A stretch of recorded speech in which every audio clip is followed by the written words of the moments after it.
Welcome to Still Growing in Grace. I'm Mike Zanker. Join me and other amazing guests as we explore and discover better, hope-filled perspectives on biblical texts and difficult themes. Prepare to expand your understanding of God's love and amazing grace.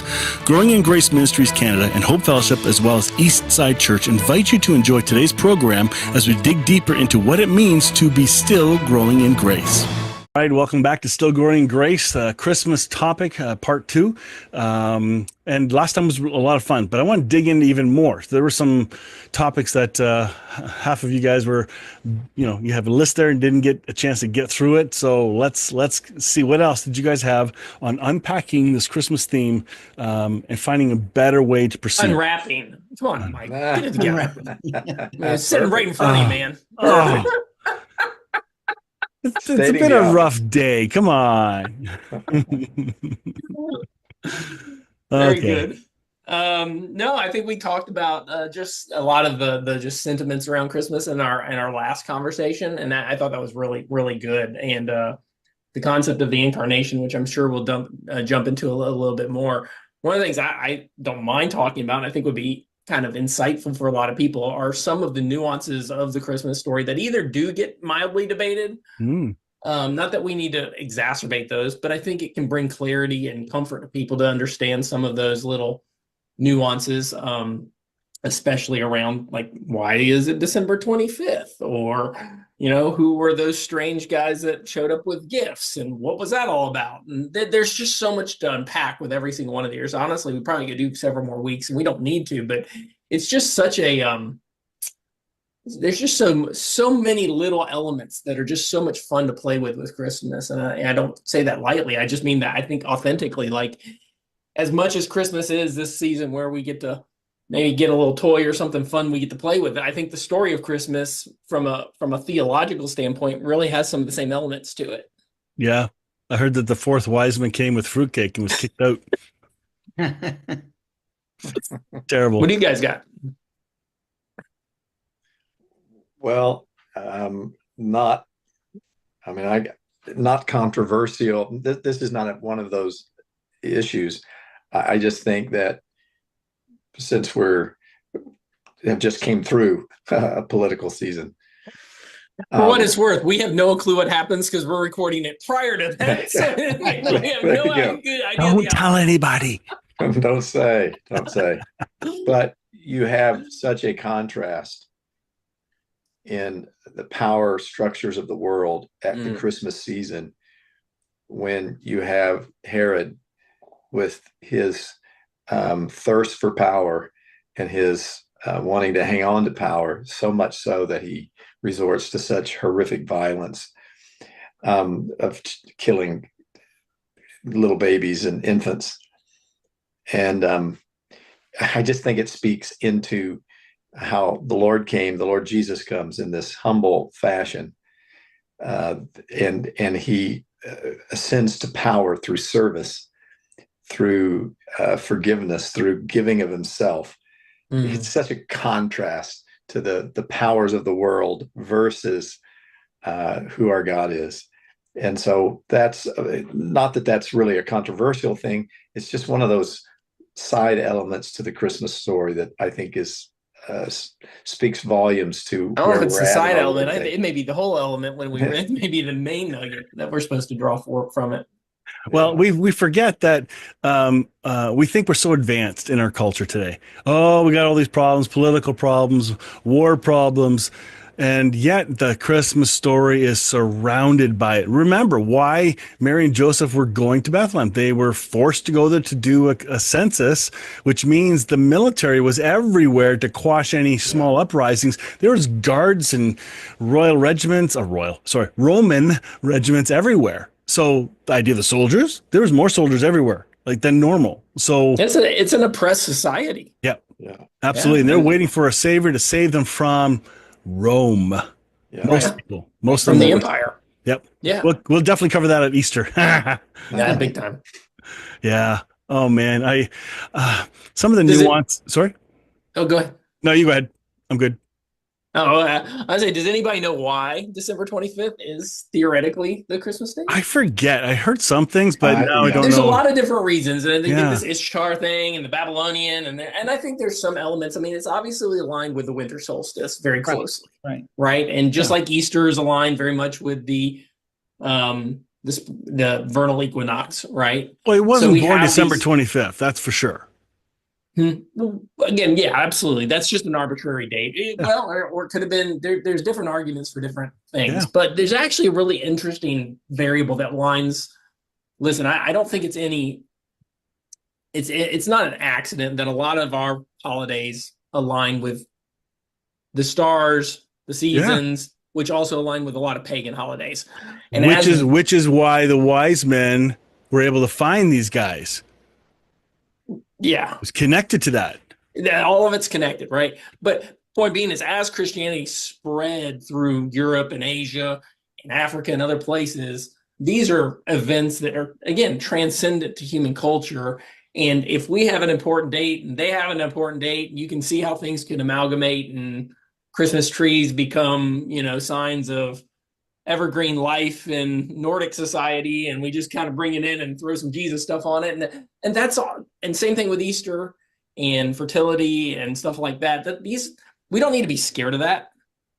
I don't think that's not a bad thing that these things have cross pollinated in different traditions, and that we've attached things. I don't think that, but one of the reasons, and I don't know if it's the tail wagging the dog or not. That it doesn't really matter, but one of the elements that I understand it to be, and I think this is fairly accurate, is in early Christian culture, talking the first 300 to 400 years of Christianity, and probably even prior to that in Judaism, and even in Roman lore, there was a belief, and we got to understand, you're dealing with more primitive cultures that just don't understand certain elements of how things work. That if you were a martyr, your martyrdom sets you in a more higher profile of person, right? Or of On the other side. death. Yeah, on the other side. And that your martyrdom is actually a sign. And that in ancient cultures, true martyrs who are deified are seen and known to have their conception take place between their mother and their father, in this case, God and Mary, on the date of their death, their conception. And if you just think about that, the Easter date would be the conception of Jesus, and you draw the clock out, it puts it right at around December 25th, 9 months later. So sometimes we overcomplicate things, and we just have to understand that the way they worked is they used Jesus's death as a conceptual idea of his conception. I said that right, yeah. Got redundant, but intentionally redundant. And then you just do the math, and then this leads to a point where they would have done 40 weeks out, and a baby would have been born, right? It's way more simple when you think of it that way. And then you add the layers of, winter solstice and all the other stuff that happen communally, and that's it. It's not that complicated, and we don't have to be that scared of it.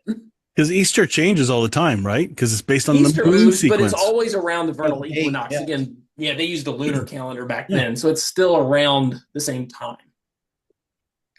Mm-hmm.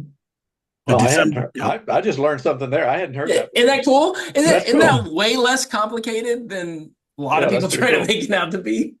And it goes, pretty cool. It kind of makes sense where a simpler culture would have understood it and just said, hey, if you're a martyr, this means this. And again, it doesn't have any bearing on reality. It's just how they understood martyrdom. I think it's important to have another menu item to understand it. And to take away the idea that the church has legislated these dates because these are accurate pieces of information, and to hold that lightly, because our Western concept of these dates are very different than our Eastern friends. Like if you take a look at the Orthodox Church, they begin to celebrate their Christmas in January, and they do 12 days of Christmas. So wait, what's going on here? We don't have the exclusive answer for all of this. And so to argue and say someone's wrong in their story is probably unwise. Just sit and listen. lighten up and just listen. Yeah, you mentioned it earlier about the stars and the magi. Yeah. Also, and that's one of my other favorite elements. I mean, the prophetic depth happening with these magicians, right? Which is where the word magi comes from. There's so many different philosophies on where these guys actually came from and who they were. I kind of ascribe to one. I keep a really loose hand with it. I'm not dogmatic about it in any regard, but the more I've prayed about it, the more I've just kind of pondered on it. When you go back and you read the Old Testament and Daniel, right? Oh, you're going to do this, aren't you? In captivity. Steal my thunder. Daniel had 3 buddies. You probably heard the story. They were, I think, asparaguses. I've seen the movie before, and they got thrown into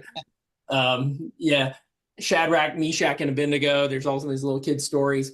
And they get thrown into a fiery furnace, and there's a 4th person in there, and Nebuchadnezzar, and all that kind of fun stuff. But in more just a broad, simple analysis, Daniel and his 3 advisors were considered magi. Yeah. They were magicians. They were counselors. They were fortune tellers. You can call them whatever you want. Astrologers too, right? Yes, absolutely, astrologers. Yeah. And this is when Israel was in captivity in Babylon, right? And they served a purpose, and these men elevated into certain roles. And, Israel ultimately came back and reestablished in the land that Jesus was in Jerusalem and Bethlehem, Judea. But elements of the Jewish traditions would have remained all over for centuries. And I think it's just the simple, again, this is just the simple, like, hey, let's not overcomplicate that. The same prophecies that Daniel would have written that we capture in our scripture, many of those would have been retained in scrolls in the Babylonian archives.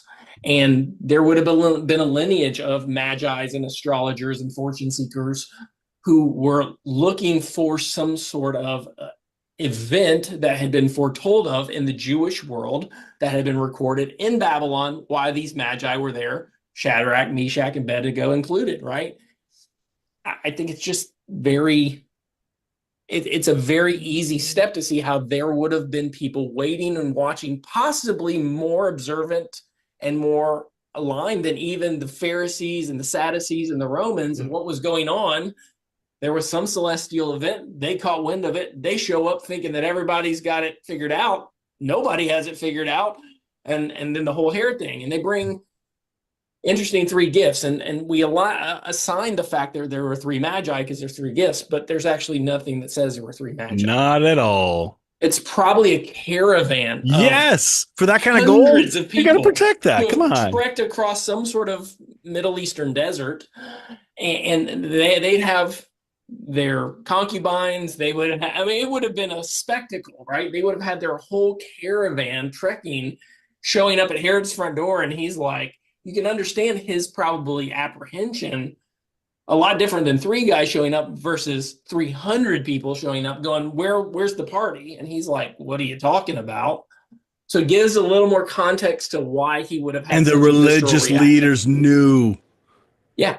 They knew. They go back and they start digging in their old, files going, where's this guy born? And he's like, Bethlehem. And that's what eventually they do catch up to Jesus, not the night of his birth, by the way, as our nativities probably capture. They show up. Jesus is probably a toddler by this time. Well, it says he's at a house. He's had three gifts: frankincense, gold, and myrrh. But wait, and again, there's myrrh. Right, there's myrrh. And it's just so interesting. You're giving a tot. Now, I've had 2. You guys have all had children. I don't think these are 3 gifts I give toddler. Like, maybe a little gold, but I mean, they don't really know what to do with it. But the depth of prophecy in each one of these gifts is really the point of the story. Frankincense, incense, is used in priestly duties, right? It's what we're burning. It's a symbol of the high priest, or the symbol of some depth of understanding about the knowledge of God that will be in this child. You have gold, which gold was an extremely precious resource, but only again reserved for royalty, for the line of a king. And so they bring in a worldly, kingly gift in the gold. And then myrrh is the most bizarre of the three because this is a perfume, a very, very fragrant and expensive and potent perfume whose primary purpose was embalming dead people. Bringing a toddler an embalming fluid is really awkward. That's weird. Isn't that weird? It's like showing up with a casket. It's like bringing a coffin to a baby shower. Oh, exactly. no. Exactly. And yet, once you understand that Jesus was literally born for the way of the cross, and these people were honoring that and that progression in his infancy. Again, this is the wow factor that's happening in this story that gets lost sometimes on us culturally, just because we don't really think about what those things are and how they would have been taken by a first century Jewish family who was broke. Mhm. Yeah. Those are also probably the elements that allowed them to escape to Egypt because Bingo. they had funding. Yeah. Can I rant? Go. Oh my goodness. If you guys got something else, jump in before me because this little part's fun because I thought you were going there and you didn't. I think those magi, astrologers, astronomers, they're all the same. They weren't the bad fortune telling kind of people you write off today. Not like that at all. I think they were disciples of Daniel, of the line of Daniel.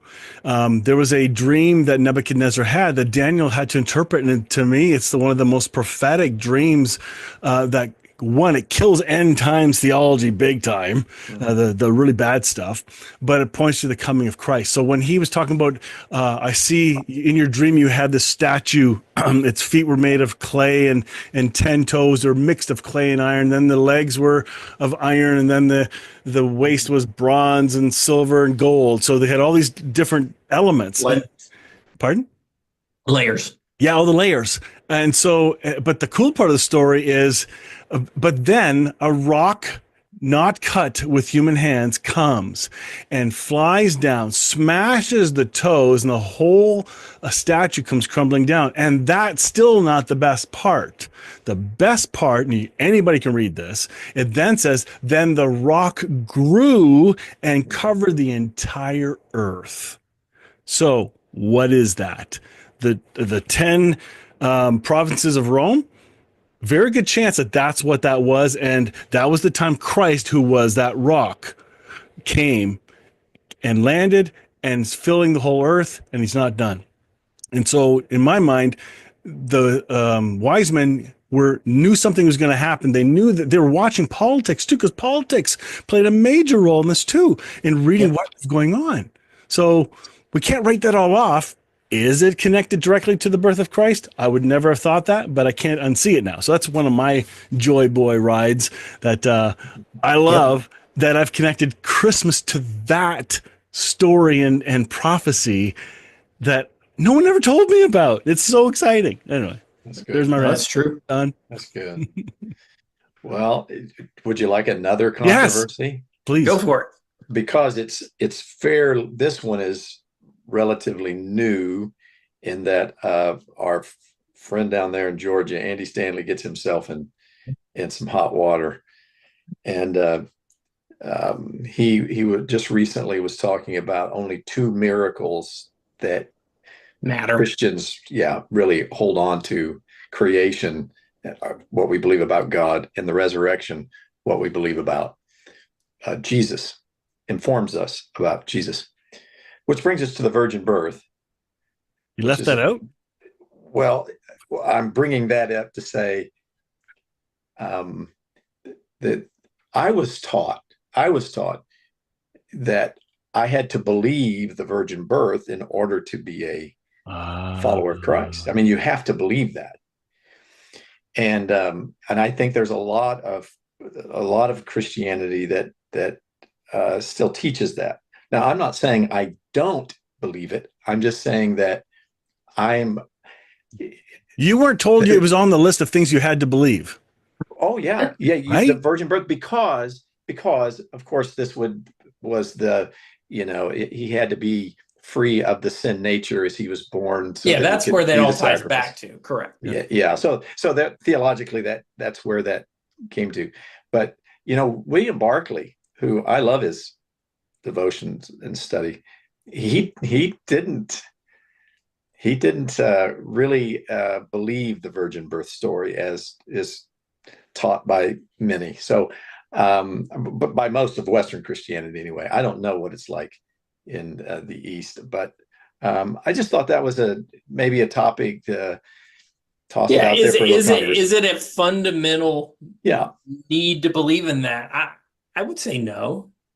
I don't think so either. And however, I think that once we understand once we come to a place of freedom where we don't have to have certainty, it makes it ironically much easier to rest than the fact that I don't know, but I'm also not incapable of believing it could be the case too.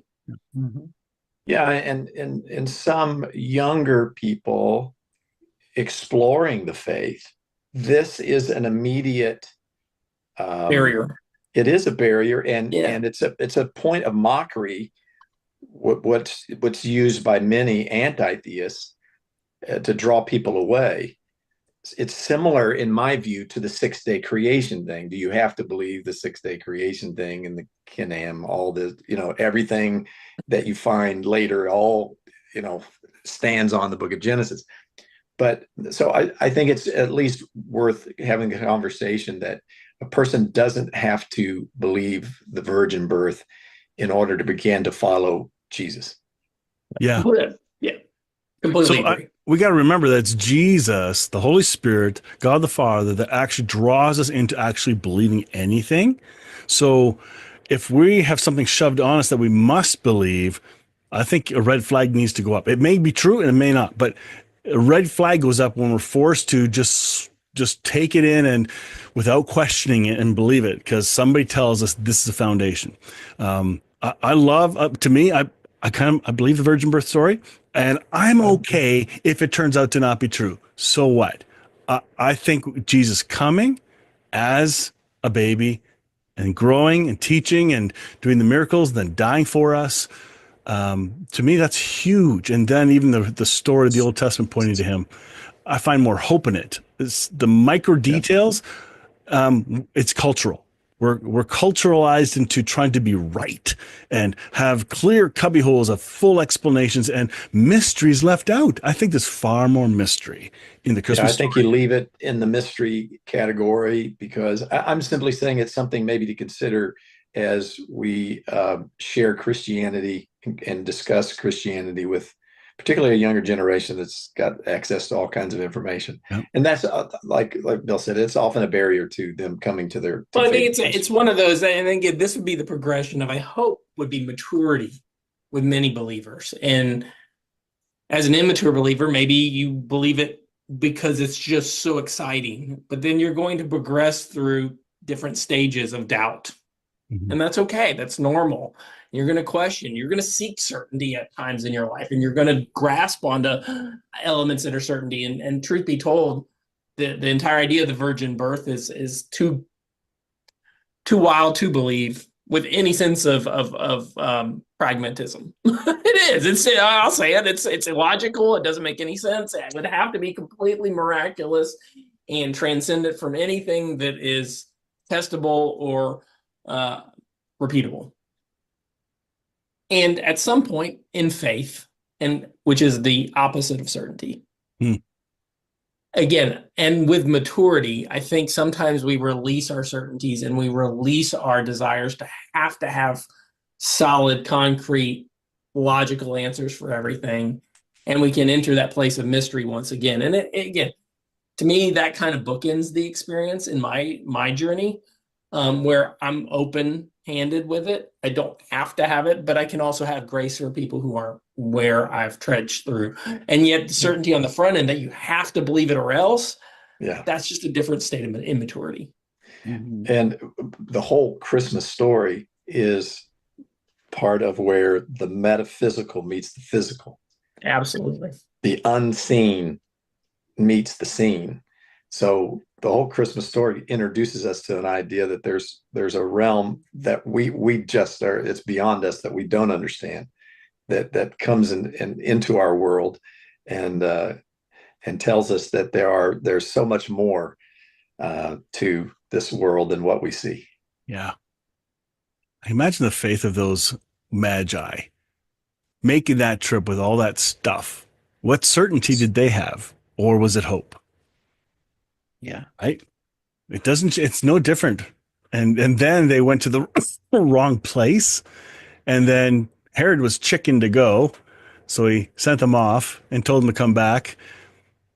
Like, there's just something deep about who these non-Christians were. Right? Christians didn't even exist at that point. But the fact that they followed a light that was true to them. And we need to recognize that for other people too, that if God gives them a light that doesn't sound like what we've been taught, to back off and let mystery run things, not us, because we're not the ones who reveal. Yeah. I do want just a minute left. Oh, sorry. Did you have something? No, go ahead. I did want to talk about, we got just a second, but the most unsung person in every nativity story, all the little kids, when you get them out, what's the character we all love the most? The drummer boy. Right? Oh, the innkeeper. He's like you got to have an innkeeper, right? In every nativity play. And yet, do you know, he doesn't exist. I'll read my post and then we can close it here. You know the biggest problem with the nativity story than the innkeeper? He doesn't exist. He is a made-up, inserted apparition of the Christmas narrative. You are not an innkeeper who has the power to reject Jesus from dwelling inside you. The Greek word kataluma simply means resting or lodging place.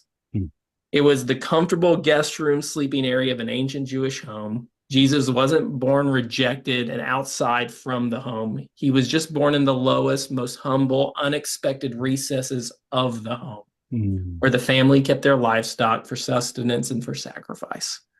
Jesus was never removed or disconnected from the home. He was just hidden in a place you'd never expect to find a newborn child. You are not an innkeeper. You are the house. Wow. Jesus is birthed in the most unexpected, humble, dark, musty recesses of you, waiting to be discovered. The innkeeper is a myth. He does not exist. Nice. And with that, we're done. Thank you. That was really good. I'm looking that up. Yeah. Until next time, thank you for watching Still Growing in Grace. Join me next time on Still Growing in Grace. Enjoy previous episodes by downloading our podcast at growingingrace.ca. If this show's been an encouragement to you, consider making a donation today. For our Canadian link, visit growingingrace.ca, and for our USA link, visit eschurch.com. Your donation will help us continue spreading really good news. Thank you.